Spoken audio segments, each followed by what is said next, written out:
we have some breaking news to share with you. The Department of Justice says it has uncovered, and I'm quoting here, 1 million more documents potentially related to the Jeffrey Epstein case. Katelyn Polantz is here. Katelyn, with these documents, do we know if they're above and beyond all of the ones that they already have? And if so, what that's going to mean to the release? Yeah, this is quite a Christmas news drop, Sarah. The Justice Department now revealing that they are still discovering files from Jeffrey Epstein and all of the different parts of the Justice Department that had files related to him in various investigations. In this statement, this was just out about 20 minutes ago, the Justice Department now says the Southern District of New York, so that's their prosecutor's office out of Manhattan, and the FBI have informed the Department of Justice they've uncovered over 1 million more documents potentially related to the Jeffrey Epstein case. The impact there, it means that the Department of Justice is going to be processing these before they can all be posted transparently under the law for weeks. Here's a little bit more of the statement. We have lawyers working around the clock to review and make the legally required redactions to protect victims, and we will release the documents as soon as possible. Due to the mass volume of material, this process may take a few more weeks. This comes on the heels as well of yesterday, prosecutors in the Southern District of Florida, so in and around Miami, being asked to volunteer their time and jump on board the group that is already looking at these Epstein files. This email from leadership in the department said they needed volunteers. It was an emergency. They understood it was the holidays, but there are more documents than they have enough people to reviewing right now. They need more hands on deck. Sarah? This is going to fuel all sorts of questions about how the DOJ has handled this, both the left and the right, both going after the DOJ. How does this all fit in with the law that has been put in place that the president signed, the Transparency Act as well? It requires that they had put these out way earlier altogether, and now here we are.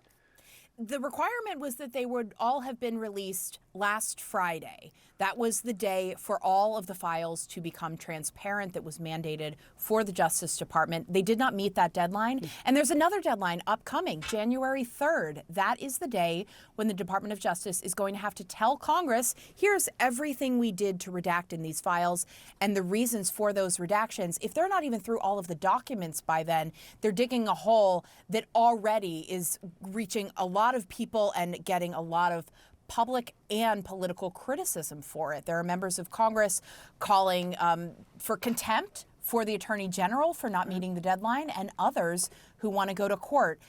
It is not over. There are more files, and there will also be much more reaction as well. Sarah? Yeah, and we could have some of the files, not the million they haven't gone through, but some of the files that they have gone through already put out in any moment now. In the next couple of days, we're expecting those as well. I know you will be all over it and working really hard through the holiday. So I thank you, Katelyn Polantz, for joining us today with that breaking news. The U.S. Justice Department says it has just discovered 1 million more documents that could potentially be related to the Jeffrey Epstein case. The department issued a statement saying lawyers are working around the clock to review these documents and make any legally required redactions, a process that it admits may take a few more weeks. Now, the deadline to release all of the materials came and went last Friday. Reaction from the top Democrat on the House Oversight Committee was swift. Congressman Robert Garcia released a statement that says the White House is openly engaged in a cover-up protecting Epstein's co-conspirators and the powerful men who abused women and girls. It's outrageous that the DOJ has illegally withheld over 1 million documents from the public. Now, to talk about all of this with us is our Kevin Lipdak. He's been following the president during this holiday season and joins us from West Palm Beach in Florida. I mean, Kevin, I just have to start with, I can't get my head around this. How can 1 million more documents be found? Where were they? And this is past deadline. Can you explain this to me? Yeah, it is astounding. And what the Justice Department said is that they came from the U.S. Attorney's Office in the Southern District of New York. And this was the office that had been prosecuting Epstein. It was also prosecuting his accomplice, Ghislaine Maxwell. And so what these documents seem to be from is those sort of proceedings that occurred when Jeffrey Epstein was still alive and when they were prosecuting Maxwell as well. But it's an astounding figure. And remember, we just heard on Sunday from Todd Blanche, who's the #2 at the Justice Department, that even at that point, they still had 1 million documents to get through. They had, 200 lawyers pouring through them and redacting them. And so the task for the Justice Department, is clearly a monumental one. We got a little glimpse of that as well yesterday when we reported that there was a senior Justice Department official who emailed career prosecutors in Florida, in the Southern District of Florida, asking them to work through the holiday stretch on some of these redactions, sort of acknowledging that this was going to be an all hands on deck effort to try and get these documents redacted and released, well past now the deadline. And so that is what's underway here. But it all kind of, I think, builds to a picture here of a Justice Department really scrambling to get their arms around this. They did have 30 days from when Congress passed this law to the deadline, which occurred on Friday, to get all these documents out. When you talk to officials there, they say that that was just not nearly enough time to pour through the material that they had. And it has led to frustration, certainly in Congress. So you hear talk from some of the lawmakers who co-sponsored this bill about potentially bringing Pam Bondi, the Attorney General, up for contempt. It's also led to a degree of frustration at the White House because they want this out. They don't want this drip, drip, drip of documents and having to react to them every couple of days. And so it doesn't make anyone, I think, pleased at how this process has been going. Selma.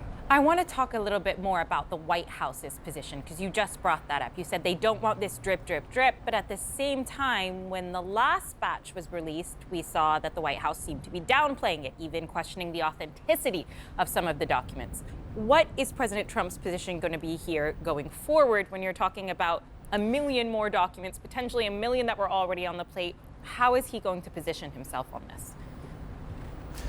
Well, it seems like it depends on who's in the documents, doesn't it? Because on Friday, when the most interesting material related to Bill Clinton, you didn't hear anyone in the White House downplaying it. Instead, they sort of amplified it, sort of tweeting out photos of Bill Clinton in a hot tub. It was exactly the opposite when the most interesting material was about President Trump. And at that point, you saw the Justice Department do something quite extraordinary, which was to use their own social media accounts to kind of go to bat for him. And even in one case, which was the case of that sort of disgusting letter that was supposedly written from Jeffrey Epstein from prison, out and out say that it was false. And so the strategy seems to depend on who is actually in some of these documents. There is, I think, a degree of frustration at the White House that this is all sort of obscuring what the president is doing. There are some corners of the White House who think that the Justice Department has whiffed all of this, to use the word that Susie Wiles used, the chief of staff,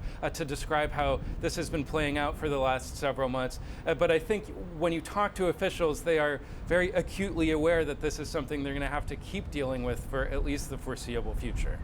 I mean, just a mind-boggling story. 1 million more documents potentially related to Jeffrey Epstein now found. A DOJ that is scrambling, a White House that is scrambling. Thank you so much, Kevin, for walking us through all of that. Thank you.